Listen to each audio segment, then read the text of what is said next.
Hello, friends. It's Chop. The second episode, which is about women dealing with hate online. Gutsy women refuse hate. Yeah, about refusing hate was dreadfully boring. Also deeply offensive to me.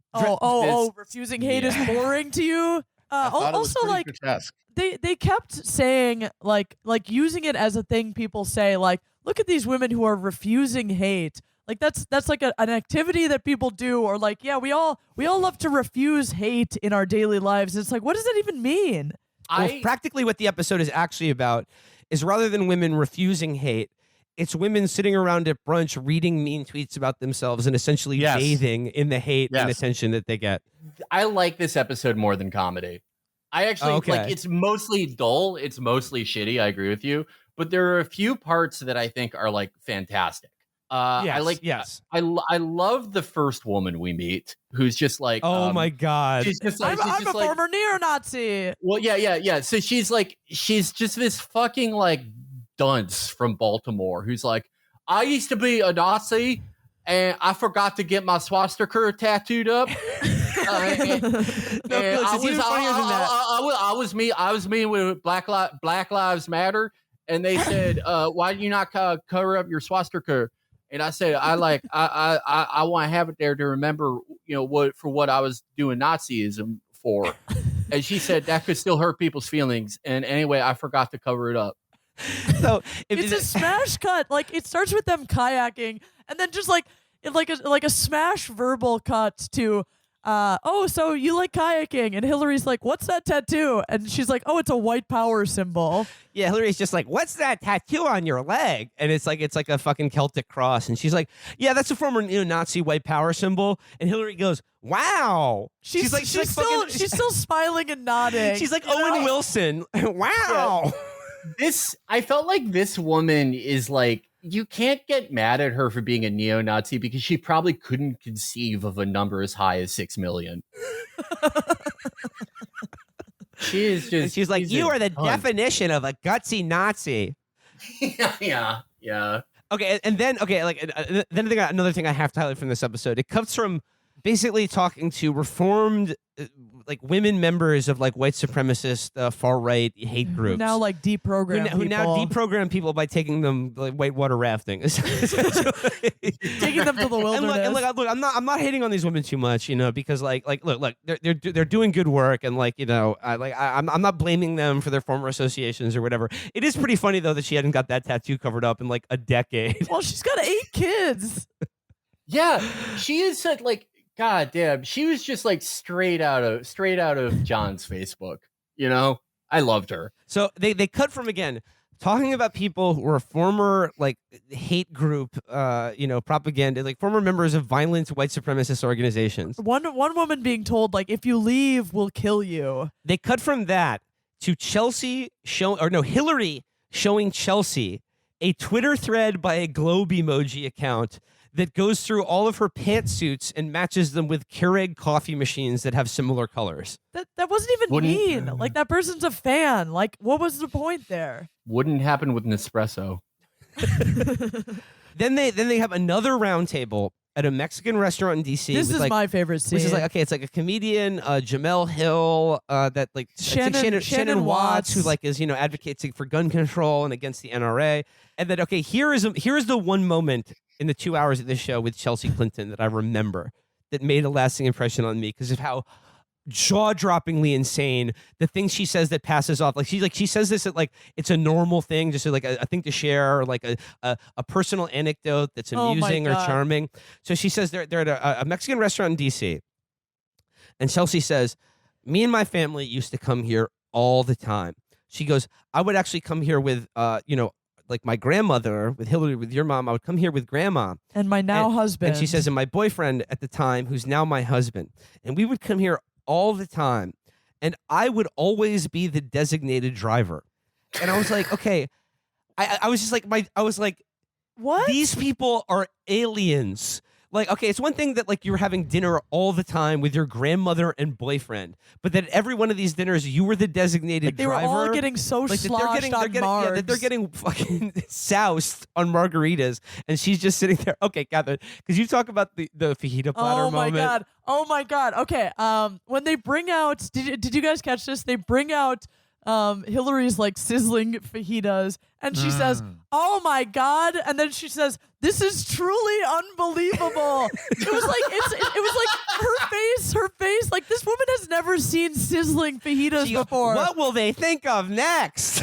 Like her face, like in the photo with the balloons, where it's like childlike wonder. She's like, "Oh wow, they bring out food sizzling hot." She might never have had a fajita now that I think about it. This is truly unbelievable. That's probably another Herculean editing job, because like just the natural haplessness of the Clintons, like the one woman at the table is probably like, yeah, and that's like they took a gun and they like put it in my mouth and they showed me like my grandmother's address and they said if we leave, and then just oh my goodness, he just come out right at that moment.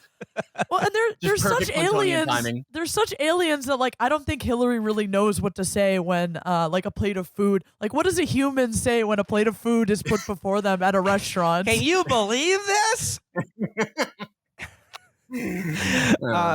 So then they go to the Megan Thee Stallion interview, and you know, like I like Megan Thee Stallion. I think she's cool. Yeah. You know, I dig her songs or whatever. But I'll this tell you one segment- thing: she's unapologetically her. That is very Yes, true. She's a This is a gutsy scene. woman. This is a scene where they paint with Cardi B in like the backyard of No, her. with Megan Thee Stallion. Oh wait, no, with Megan Thee Stallion. Sorry, no. Canceled.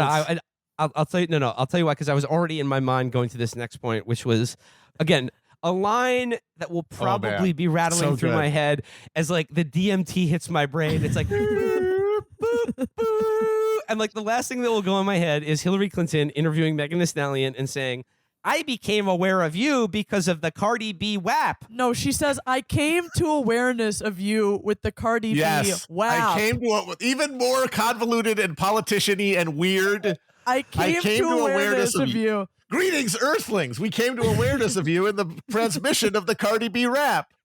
Oh, yes, I'm sorry. WAP. Wet ass pussy. She Dang, makes John, former First Lady said wet ass pussy. she makes John Kerry look like one of those just like greased up Italian guys whose job is fucking married women. Just one of Yeah, like the slickest one of the operator in the world. yeah, smoothest man alive compared to her. Oh my god. Then they interview ContraPoints. They go to Baltimore to interview ContraPoints. Like this is the point in the episode where I stopped taking notes because like my brain turned off. I mean, like no, again, I'm not hitting on ContraPoints either, but it was just like these interviews became so boring. Well, they just at this point. they just ask ContraPoints like, what do we do about hate? Which is like that's a baby brains. Like, what does that even mean? Like, what are you trying to get my at there? YouTube videos. That's the answer. The answer is people need to stand up and speak out. All these things are about women who stand up and speak out. The idea being that the speaking is going to change everyone's mind and make everything better. So watch Yeah, those like ContraPoints videos raising and you'll stop being awareness. racist. Yeah, like the politics of like raising awareness being Yeah. like a political The only act. thing that exists in any of these shows. It's Consuming all media. about valorizing. them. Okay, so I like the ContraPoints interview specifically because it like, I mean, I think it was edited to shit because of this specific moment in it where like Chelsea and Hillary are just giving their usual pablum about standing up to hate and accountability, and Contra very aptly goes like, okay, well, like what the fuck does accountability mean? Because they're talking about like canceling and how canceling isn't good, but then accountability is good. And Contra basically goes like, in a nice way of saying everything that you're saying is like completely meaningless, and they just completely leave that interview and never come back. Like, I do love how cut to they have fajitas. they have to clear these two rocks, right? Because you've got Hillary, who's instinctively like, cancel culture, no thanks. She just thinks of those hordes of Bernie bros who are nipping at her heels. I mean, she wants to destroy these people. She has no sympathy for them. And then you've got millennial weepy, I got picked on by Rush Limbaugh, and I guess Julia Sweeney, Chelsea, who's like, no, we need to have accountability. And so they have to have this mealy mouth thing of, well, accountability is good, but you shouldn't cancel someone for who they are. It's like, what the fuck is that? What are you even talking about? It's just so you're just basically saying canceling's goalposts. good when I say it is, which is literally what everyone says. Congratulations. Right. Bold take. Yeah. I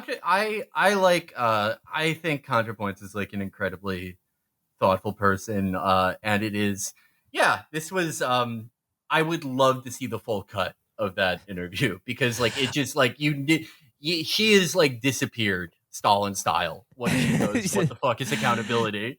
The ContraPoints vanishes. I guess the last thing I'll take away from the ContraPoints interview is ContraPoints' house in Baltimore looks pretty dope. Beautifully appointed. Like the dining room that they were sitting in, extremely nice. Her tea party puts Amy Schumer's to shame. Oh God, yeah. I don't know, like that was the last note I had on this episode. Do you guys remember anything else from the Refusing Hate episode? Oh, I remember. I was keeping a running list of things documented on this show that Hillary is bad at. She's bad at clowning. She's bad at painting. She's bad at bowling. And then she's bad at crocheting because like the episode ends with this very trite, like she's crocheting with Heather Heyer's mom and the mom of Richard Collins, who was also like killed in a hate crime. And like Hillary is fucking up crocheting so bad. Do you remember like the huge controversy about like learn to knit Hillary? She's literally failing to learn to knit on television. that part for me was the grotesque element of this particular gumbo. The interview with these parents of hate crime victims, because it's Hillary trying to equate these two experiences. These people who were murdered for their beliefs or their skin color are facing the same persecution as I am, the fucking former Secretary of State and head of an international crime syndicate. Someone who was supposed to bitch in my replies, like these things are equivalent. I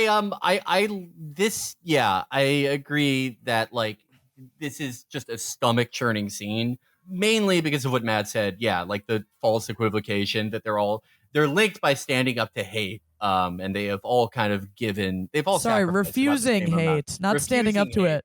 Hate, no, thank you. But Hillary has probably like the worst bedside manner I've ever seen, or whatever you call that. Where, like Heather Heyer's mom, just like Heather Heyer's mom, like talking about the worst thing that can ever happen, like your child murdered. And Hillary reacts to it like someone talking about, they accidentally threw out their keys on garbage day. Like she's looking into this woman's eyes, and her reaction is like, "Oh, well, isn't that just what a Wednesday's like?" It's the smile. She's still smiling and nodding. Like her reactions are all like they all hit at exactly the same pitch. Yeah, no, she is. I'm surprised that they didn't like do anything to it. I'm surprised they didn't like. I mean, they could do de-aging. Can they do like re-empathying? Can they like use James Cameron's CGI technology to like make her face move in a convincing way when someone describes losing a child? Or at least downplay the smile a little bit. Make the nods a little shallower. Yeah. Oh wait, this is something I forgot to bring up from the first comedy episode, but this is a similar moment where it ceased to be funny and became actually nauseating to me. And the stand-up comedian roundtable, like they're talking about like what like men can get away with, and white men in particular can just sort of like breeze through life and never have to clean up their messes, or like they think like they're allowed like all this like to fuck up, and like no one ever holds them. Just like what white men can do in our society and take for granted. And Hillary Clinton just goes, that's the society we live in. I mean, come on, like what what these like white men can do and get away with, and it's just like men like my husband Bill Clinton and his many sex crimes that he's never been held to account like for. This is not unrelated to like you are a cog in this machine, and you're in fact like a very large cog. Sorry, his alleged sex crimes. But like the fact that he was close friends with Jeffrey Epstein for as long as he was is just he's like what white men get away with is just simply unbelievable. There's a similar moment in this episode, the Refusing Hate episode. They're sitting around with the neo-Nazi deprogrammers, and one of them is bemoaning just like, we live in such a violent society. And Hillary is just like, oh my God, yeah, that's so true. Like, not taking any accountability for the fact that, like, why do we live in a violent society? I don't know. Failure to pass meaningful gun law reform, or I don't know, starting wars All the anywhere wars we please. you started. Like this is not like an external thing to you. Like you've made the world a more violent, more misogynist place.